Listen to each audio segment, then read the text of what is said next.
porque a gente precisa cautela para tomar conclusões apressadas em relação ao que nós temos de fazer.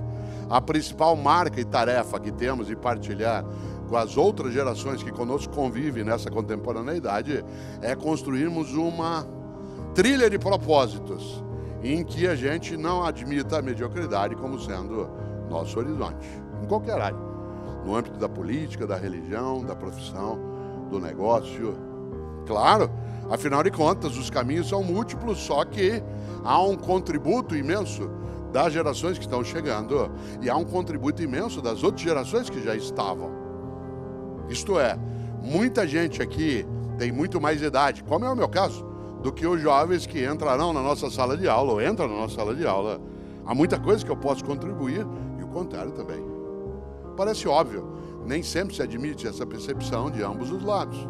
Há hoje, por parte, como eu dizia, de uma parcela das novas gerações, uma certa mitificação do passado. Alguns, por exemplo, decidiram, e vem fazendo, ir buscar suas raízes nos países da onde os seus ancestrais vieram, que é uma viagem quase que de natureza ontológica, para usar um termo da filosofia, em que se vai para o lugar onde os avós ou os bisavós vieram, né? Porque nossos avós e bisavós vieram, às vezes, de outros países, como é o caso da quase totalidade de nós aqui, mas eles queriam deixar aquele lugar que vieram para trás, porque aquilo, se alguém vivesse no lugar onde ele pudesse ficar, teria ficado. E veio porque não podia ficar. E ao vir, quis romper. Pois bem, uma parte da nova geração vai em busca dessas raízes. E é claro que vai buscar as raízes nas nações onde avós e bisavós viveram, porque aquilo dá uma certa identidade num mundo de volatilidade, de velocidade, de superficialidade das relações, em que a gente está num instante em que, vez ou outra, é preciso deixar claro algumas coisas em que você o tempo todo está sendo avaliado. Eu, essa semana, aliás, anteontem, em relação a um dos meus filhos, por conta até de um debate que tivemos de natureza profissional, eu tive que lembrar ele algo que às vezes ele esquece. E eu também não posso esquecer disso em relação a ele, mas eu tive que lembrar ele por escrito. Você não é nem meu juiz e nem meu avaliador. Não é você que decide e nem eu estou pedindo para você me avaliar. Claro que ele pode falar a mesma coisa para mim, ambos somos adultos. Aí diz assim, não, mas você tem o direito de fazê-lo, você é o pai dele. A relação de adultos pressupõe uma capacidade de equidade. Claro que a minha responsabilidade, a noção de reverência e respeito, ela coloca uma outra condição também. Mas nós hoje temos relações em que o mundo digital, por exemplo, nos colocou sob perspectiva o tempo todo. Eu, por exemplo, estou nas redes sociais, escrevo livros, faço comentário de TV e de rádio, sou professor.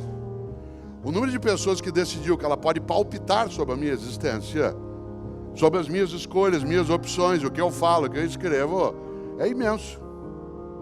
Você já imaginou? Pessoas escrevem dizendo, você precisa tirar essa barba. Quase que eu respondo de volta, o que você tem com isso? Eu não sou um servidor público, eu sou uma pessoa pública. Ser pessoa pública é diferente de servidor público. Um servidor público tem que dar satisfação. Ele está sendo remunerado e contratado por uma sociedade para prestar serviço, seja no executivo, no legislativo ou no judiciário. Ele sim tem que dar satisfação a quem é o seu patrão. Mas eu sou só uma pessoa pública e de repente as relações apressadas se dão de vários modos. Eu, num comentário que fiz no rádio na sexta-feira, lembrei, hoje o grande tribunal que funciona 24 horas é a família. Você tem grupos de redes sociais com a família, é um tribunal dioturno. Ele funciona 24 horas, sem interrupção. Você está sendo avaliado, julgado, não só eu, qualquer um de nós. Se você não der bom dia para todo mundo, às 7h12, se você deixar algum para trás, parece uma ruptura de sangue. Mas é a mesma pessoa que nunca te procura para oferecer nada. Teu celular tocou. Hoje a gente tem identificador de chamada. Você vê o nome, você sabe que a pessoa vai pedir alguma coisa para você. Ela nunca liga para te oferecer um saco de manga, 1 litro de jabuticaba. Só liga para pedir. Mas te avalia. te julga, se chateia, fica melindrada ou melindrado se você não responde bom dia, família. E nós começamos de repente a nos perder e nos enredar em algumas trilhas que levam a lugar nenhum. E não sobra para nós tempo para aquilo que é importante. Nós passamos uma boa parte do tempo cuidando do urgente e deixamos o importante de lado. Claro que o urgente tem o seu lugar. Aliás, o urgente também tem que ser lidado, mas ele não pode obscurecer o importante. Por exemplo, o que é urgente? Garantir modo de sobrevivência, mas não é a qualquer custo. O que é urgente? É você lidar com aquilo que é a tua tarefa, que aliás te dá o retorno em relação às tuas condições, mas ela não é exclusiva. Uma parte de nós, repito, se dedica e está formando novas gerações com a perspectiva do urgente, deixando de lado o importante. O que é o importante? O importante é aquilo que faz com que a vida tenha propósito. Afinal, um dia partimos. Meu avô é Ettore, italiano.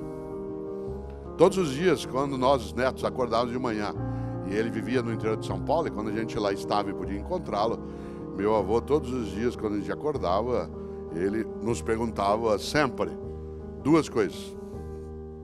Eu passei a vida perguntando isso aos meus filhos, e agora, quando posso, pergunto aos meus netos. Todos os dias, assim que a gente acordava, ele perguntava: quais são os teus planos para o futuro?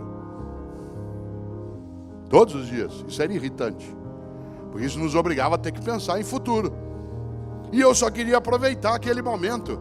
E ele dizia: não é para você não aproveitar, apenas que você não pode só aproveitar o momento. Isto é, como diz o Contardo Caligares, um grande psicanalista italiano,